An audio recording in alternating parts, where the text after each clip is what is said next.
ਭਾਈ ਮੰਝ ਪੰਜਾਬ ਦੇ ਵਿੱਚ ਅਮੀਰ ਆਦਮੀ ਸੀ। ਉਹ ਸਖੀ ਸੁਲਤਾਨ ਦੀ ਪੂਜਾ ਕਰਿਆ ਕਰਦੇ ਸਨ, ਕਿਉਂਕਿ ਅਸੀਂ ਆਮ ਤੌਰ ਦੇ ਉੱਤੇ ਅਖੌਤੀ ਦੇਵਤਿਆਂ ਦੀ ਪੂਜਾ ਕਰਨ ਲੱਗ ਜਾਂਦੇ ਹਾਂ, ਜਿਨ੍ਹਾਂ ਨੂੰ ਨਾ ਤਾਂ ਅਸੀਂ ਦੇਖਿਆ ਹੁੰਦਾ ਹੈ, ਨਾ ਸਾਡੇ ਵੱਡੇ ਵਡੇਰਿਆਂ ਨੇ ਦੇਖਿਆ ਹੁੰਦਾ ਹੈ। ਉਹ ਵੀ ਇਸੇ ਤਰ੍ਹਾਂ ਦਾ ਹੀ ਇੱਕ ਪੰਜਾਬ ਦੇ ਵਿੱਚ ਕੋਈ ਸਖੀ ਸੁਲਤਾਨ, ਪਤਾ ਨਹੀਂ ਹੋਇਆ ਜਾਂ ਨਾ ਹੋਇਆ, ਉਹਦੀ ਉਹ ਪੂਜਾ ਕਰਦਾ ਹੁੰਦਾ ਸੀਗਾ। ਇੱਕ ਦਿਨ ਉਸ ਦਾ ਮਿਲਾਪ ਗੁਰੂ ਅਰਜਨ ਦੇਵ ਜੀ ਦੇ ਸਤਸੰਗੀ ਨਾਲ ਹੋਇਆ। ਉਸ ਦੇ ਸੋਬਤ ਕਰਕੇ ਉਹ ਸਤਸੰਗ ਵਿੱਚ ਆਇਆ, ਸਤਸੰਗ ਸੁਣ ਗਿਆ, ਮਨ ਦੇ ਵਿੱਚ ਪੱਕਾ ਹੋ ਗਿਆ ਕਿ ਨਾਮ ਜ਼ਰੂਰ ਲੈਣਾ ਹੈ।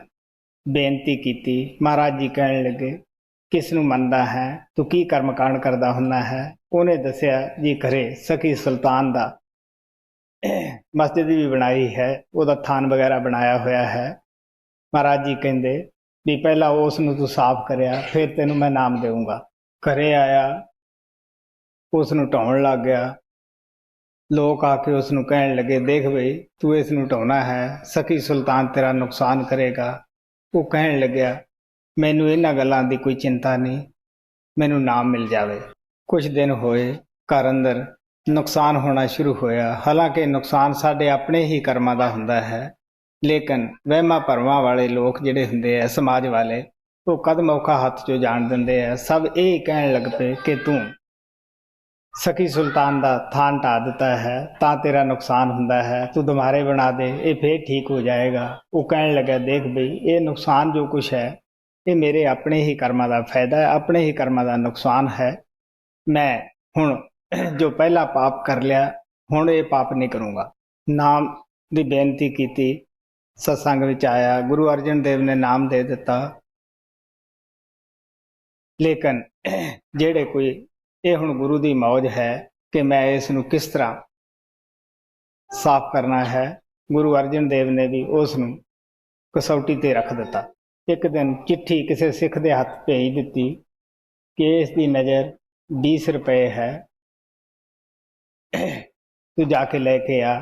ਹੁਣ ਭਾਈ ਮੰਝ ਜਿਹੜਾ ਸੀਗਾ, ਉਹ ਕਾਫੀ ਉਹਦਾ ਨੁਕਸਾਨ ਹੋਇਆ, ਗਰੀਬ ਹੋ ਗਿਆ। ਜਿਹੜਾ ਕਿ ਉਸ ਪਿੰਡ ਦਾ ਮਾਲਕ ਸੀਗਾ, ਚੌਧਰੀ ਸੀ, ਉੱਥੋਂ ਦਾ ਜੋ ਹੋਰ ਇੱਕ ਚੌਧਰੀ ਸੀਗਾ, ਕਿਸੇ ਵਕਤ ਭਾਈ ਮੰਝ ਦੀ ਲੜਕੀ ਦਾ ਰਿਸ਼ਤਾ ਮੰਗਣ ਲੱਗਿਆ। ਭਾਈ ਮੰਝ ਕਹਿਣ ਲੱਗਿਆ, ਤੂੰ ਮੇਰੇ ਮੁਕਾਬਲੇ ਦਾ ਆਦਮੀ ਨਹੀਂਗਾ, ਜ਼ਰੂਰਤ ਕਿਹੜੇ ਪਾਸੇ ਨਹੀਂ ਬੰਦੇ ਨੂੰ ਤੋਰ ਦਿੰਦੀ ਗੀ। ਦਿਲ 'ਚ ਖਿਆਲ ਆਇਆ, ਘਰ ਵਾਲੀ ਨੂੰ ਕਹਿਣ ਲੱਗਿਆ ਕਿ ਤੂੰ ਉਹਨਾਂ ਚੌਧਰੀ ਕੋਲੇ ਜਾ, ਅਗਰ ਜੇ ਕੋਈ ਉਹ ਪੈਸੇ ਦੇ ਦੇਵੇ ਤਾਂ ਆਪਾਂ ਚਿੱਠੀ ਦਾ ਮੁੱਲ ਤਾਰ ਦਈਏ। ਉਹ ਗਏ, ਉਹਨਾਂ ਨੇ ਜੋ ਰੁਪਏ 20 ਰੁਪਏ ਮੰਗੇ ਦੇ ਦਿੱਤੇ, ਆ ਕੇ ਸਿੱਖ ਨੂੰ ਦੇ ਦਿੱਤੇ। ਕਦੇ ਤਾਂ ਚਿੱਠੀ ਨੂੰ ਛਾਤੀ ਨਾਲ ਲਾਉਂਦਾ ਹੈ, ਕਦੇ ਅੱਖਾਂ ਨਾਲ ਲਾਉਂਦਾ ਹੈ, ਕਦੇ ਨਮਸਕਾਰਾਂ ਕਰਦਾ ਹੈ ਕਿ ਮੇਰੇ ਗੁਰੂ ਦੇਵ ਦਾ ਇਹ ਪੱਤਰ ਹੈ। ਦੂਸਰੀ ਦਫਾ ਫੇਰ ਕੁਝ ਦਿਨਾਂ ਬਾਅਦ ਇੱਕ ਪੱਤਰ ਹੋਰ ਸਿੱਖ ਨੂੰ ਭੇਜ ਦਿੱਤਾ ਦੇ ਕੇ ਕਿ ਇਸ ਦੇ 25 ਰੁਪਏ ਨਜ਼ਰ ਦੇਵੇ। ਉਹ ਸਿੱਖ ਗਿਆ, ਘਰ ਵਾਲੇ ਨੂੰ ਕਹਿਣ ਲੱਗਿਆ, ਤੇਰੇ ਕੋਲੇ ਹੈ ਕੋਈ ਸੋਨਾ ਵਗੈਰਾ? ਕਿਉਂਕਿ ਆਮ ਲੜਕੀਆਂ ਨੂੰ ਆਦਤ ਹੁੰਦੀ ਹੈ ਸੋਨਾ ਵਗੈਰਾ ਪਹਿਨਣਾ। ਉਹ ਉਸਨੇ ਆਪਦਾ ਵੇਚ ਕੇ 25 ਰੁਪਏ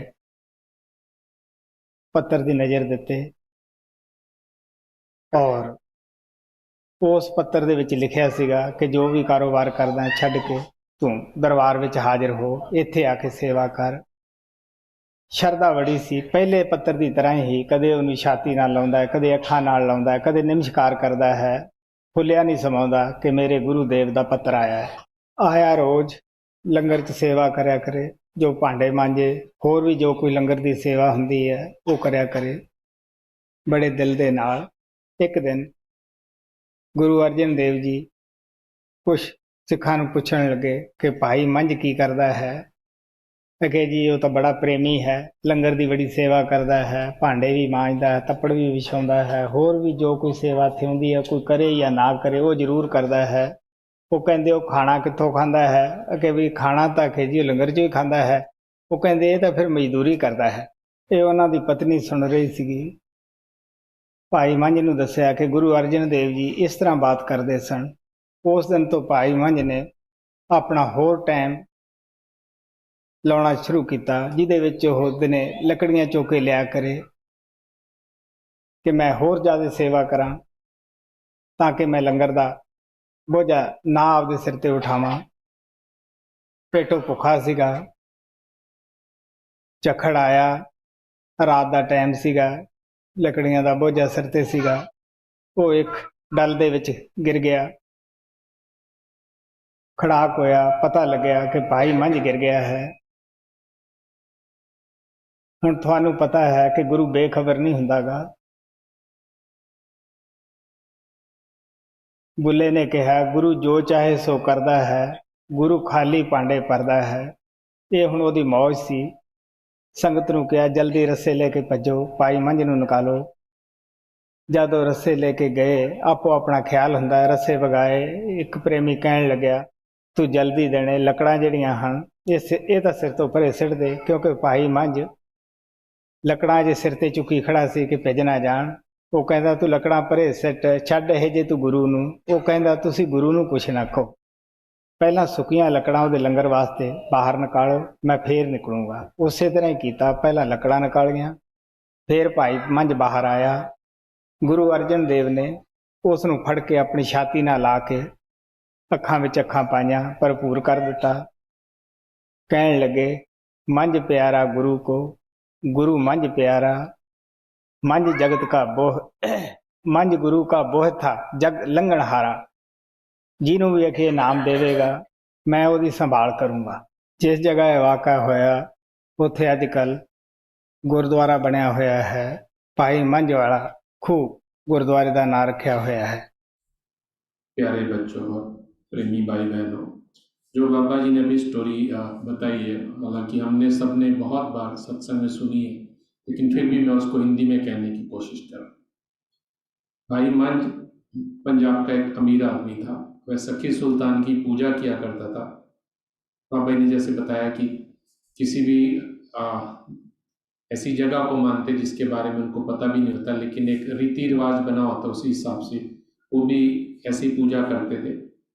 एक दिन उनका मिलाप गुरु अर्जन देव जी के एक सत्संगी के साथ हुआ और वो सत्संग में पहुंचा, सत्संग सुना, तो उसको समझ आई कि जो मैं करता हूँ वो सही नहीं है, जो सत्संग में बताया गया है वो ही सही है। उसका मन बहुत पक्का हुआ कि गुरु से नाम जरूर लेना चाहिए। तो गुरु अर्जन देव जी ने के सामने उन्होंने नामदान की विनती की कि मुझे गुरु जी नामदान दे दीजिए। तो गुरु जी ने कहा कि आप करते क्या हो, किसको मानते हो, कोई कर्मकांड करते हो? उसने बताया कि ऐसे ऐसे करके मेरे घर में सखी सुल्तान की जगह बनी हुई है। तो गुरु साहब ने कहा कि अगर तूने नामदान लेना है तो पहले उसको तोड़ के आ और फिर आपको नामदान मिलेगा। तो वो गया, घर पे तोड़ने लगा। तो जैसा कि हमारे यहाँ रीति रिवाज होते हैं, तो लोगों ने बहुत कहा कि ये तो बहुत बड़ा पीर है, तेरा बहुत नुकसान हो जाएगा, तो मत तोड़ इसको। लेकिन उसको गुरु के प्रति विश्वास आ गया था। उसको पता था कि मेरा नाम के बिना मेरा जो मुक्ति है वो नहीं होगी नाम के बिना। तो उसने तोड़ के और वो पहनने लगा। और बाबा जी भी कहा करते हैं कि काल भी कोई मौका नहीं चूकता, और गुरु भी कई बार इम्तिहान लेते हैं कि सेवक कितना पक्का है। थोड़े दिनों बाद उसका नुकसान होना शुरू हो गया। लोगों ने कहा कि तू दोबारा से बना दे उस जगह को, तेरा नुकसान शायद ना हो। उसने कहा नहीं, जो नुकसान है वो मेरे कर्मों का है, मुझे अपने गुरु पे पूर्ण भरोसा है। और उस हिसाब से उसने वो नहीं बनाया, लेकिन उसका बहुत नुकसान, वो काफ़ी गरीब हो गया। जो भी कोई बोलता तो उसको ये कहता कि नुकसान मेरे कर्मों का, इसमें उस पीर का कोई रोल नहीं है, मेरे गुरु की दया मेरे साथ में है। मैंने सत्संग में सुना है कि ये कर्मों का देना लेना है और मैं अपने गुरु की मौज में मस्त हूँ, मुझे इस चीज़ की कोई नहीं है। तो गुरु साहब ने सोचा देखते हैं कि कितना पक्का है। गुरु की मौज थी, उन्होंने जीव को किस तरह साफ करना है, किस तरीके से उससे काम लेना है, उसको इस काबिल बनाना है। तो उन्होंने इम्तिहान लेने की सोची। उन्होंने एक दिन, वो बहुत गरीब हो चुका था, तो एक दिन गुरु साहब ने एक चिट्ठी भेजी भाई मंझ के पास किसी शिष्य के साथ कि ये चिट्ठी मंझ को देना, लेकिन उसको बोलना कि इसका जो कीमत है वो 20 रुपये है, अगर वो 20 रुपए दे तो ही इसको चिट्ठी देना। बाबा जी ने जैसे कहानी में बताया कि मंज बहुत ही अमीर आदमी था। किसी वक्त उसी गांव में दूसरा एक किसान था, बहुत वो भी पैसे वाला था, लेकिन मंज उससे ज़्यादा धनी था। उस धनी व्यक्ति ने मंज से उनकी बेटी का रिश्ता मांगा था, तो उन्होंने मना कर दिया था कि आप मेरे बराबर के नहीं हो। तो बाबा जी ने कहा कि जरूरत हमसे बहुत बार वो काम करवा देती जो हम करना नहीं चाहते, लेकिन उसको था कि मुझे गुरु की चिट्ठी चाहिए। उसने अपनी पत्नी को बोला कि आप जाइए उस व्यक्ति के पास जाओ, शायद वो 20 रुपए दे तो हम वो 20 रुपए दे के गुरु की चिट्ठी लेते हैं। वो गई, उसने 20 रुपए दिए और उन्होंने ला के उस गुरु के शिष्य को दे दिया, और वो चिट्ठी पढ़ के उसको चूमता है, मत्थे से लगाता है, सीने से लगाता है। बहुत खुशी होती है कि मेरे को मेरे गुरु ने चिट्ठी लिखी है, मेरे गुरु का लेटर आया है। ऐसे वक्त बीता, गुरु साहब ने फिर से एक चिट्ठी दूसरे शिष्य को लेके भेजी कि इस बार इस चिट्ठी की कीमत 25 रुपए है। उस टाइम पैसे की बहुत वैल्यू थी। तो उसने अब चिट्ठी लेके वो जैसे ही भाई मंज के पास आया, तो मंज ने अपनी बीवी से बोला कि आपके पास कोई गोल्ड वगैरह है कुछ, तो उसको बेच के अपने गुरु की चिट्ठी जरूर लेते हैं। उन्होंने किसी तरीके से पैसे का इंतजाम करके वो चिट्ठी ले ली। उस चिट्ठी को जब पढ़ा तो उसने उस चिट्ठी के प्रति भी उसके जो प्यार लगन वो पहले जैसी थी। उसको गुरु की पत्र से बहुत प्यार था, गुरु की वचनों से बहुत प्यार था। जैसे उसने चिट्ठी पढ़ी, उसमें लिखा था कि आप चिट्ठी पढ़ते ही अपना सब कुछ छोड़ के यहाँ आ जाओ और आके गुरु के दरबार में सेवा करो। वो वहाँ चले गए और वो लंगर में बहुत सेवा करते थे। हर तरीके की जो लंगर की सेवा गुरु के दरबार में जो भी उनको सेवा मिलती थी वो करते थे। एक दिन गुरु साहब ने शिष्यों से पूछा कि मंज करता क्या है। उन्होंने बताया कि बहुत प्रेमी है और बहुत सेवा करता है, बर्तन भी धोता है, बाकी लंगर में जो भी हम काम कहते हैं वो करता है, कोई किंतु परंतु नहीं करता है। गुरु साहब ने कहा कि लंगर कहाँ से करता है। उन्होंने कहा खाना तो लंगर से ही खाता है जी, अगर लंगर में सेवा करता है तो खाना भी लंगर में ही खाएगा, जैसे हम सोचते हैं। तो गुरु ने कहा कि ये सेवा नहीं है, ये तो चाकरी करता है, नौकरी करता है। ये बात गुरु मंज की बीवी ने सुना, उसको बहुत बुरा लगा। उन्होंने आके मंज को बोला कि गुरु साहब ऐसे कह रहे थे। मंज ने कहा कोई बात नहीं, हम और मेहनत करेंगे और सेवा, कठोर सेवा करेंगे ताकि हम लंगर पे कम से कम बोझ बने।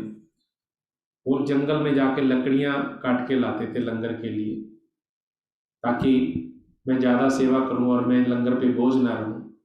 उसी सिलसिले में एक दिन वो लकड़ियां लेने जंगल में गए हुए थे, तो वहाँ गठरी जैसे ही भर के उन्होंने सिर पर रखी। थोड़ी देर बाद बहुत तेज आंधी आई और वो उसी चक्कर में वो जंगल में एक कुएं में गिर गए।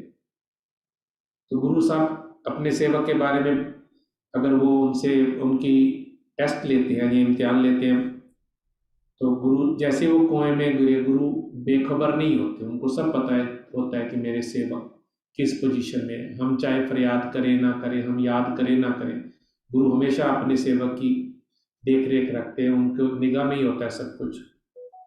तो वो गुरु साहब ने बोला कि चलो भाई मंच कुएं में गिर गया है, उसको निकाल के लाते हैं। रस्सी वगैरह लोग गए रस्सी वगैरह लेके, और लेकिन मंज वहां कुएं में खड़ा, उसके सिर पे वो जो लकड़ियां थी उसकी गठरी सिर पे थी।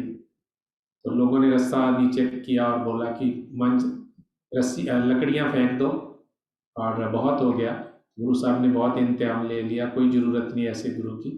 बहुत सारे लोग भरोसा छोड़ देते हैं। तो मंज ने कहा नहीं, गुरु के बारे में ऐसा कुछ भी मत कहिए। आप पहले रस्सी लकड़ियां बांध के देता हूँ, पहले लंगर के लिए सूखी लकड़ियां आप निकालो, मेरा क्या, मैं बाद में आ जाऊंगा।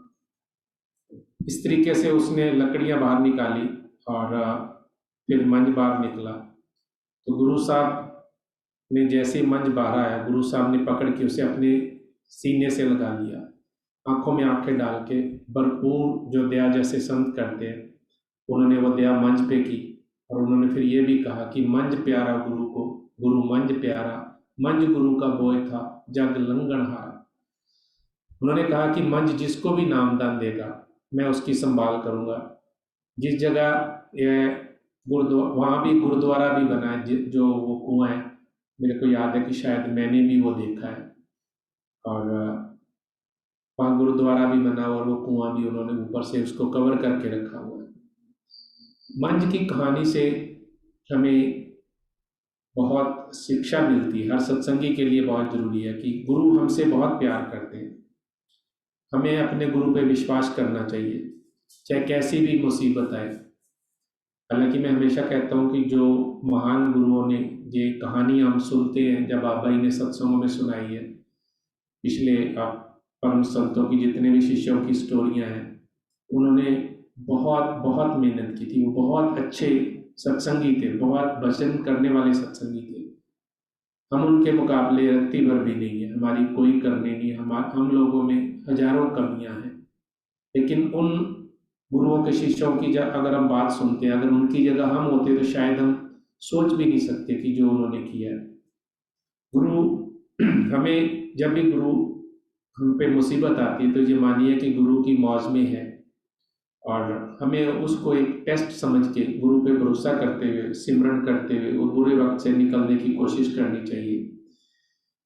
जितनी ज़्यादा हो सके, जब भी हमें मौका मिलता है, हमें सेवा करनी चाहिए, गुरु के वचन मानने चाहिए। ये नहीं कि हर बार हम आते हैं और जो गलतियां हम अक्सर करते हैं सेवा करते हुए, हमेशा वही करते रहते हैं, और धीरे धीरे करते करते हम अपनी आदत बना लेते हैं, या सेवा को अपना ही, अपने मकसद से, अपने मतलब से ही करते हैं।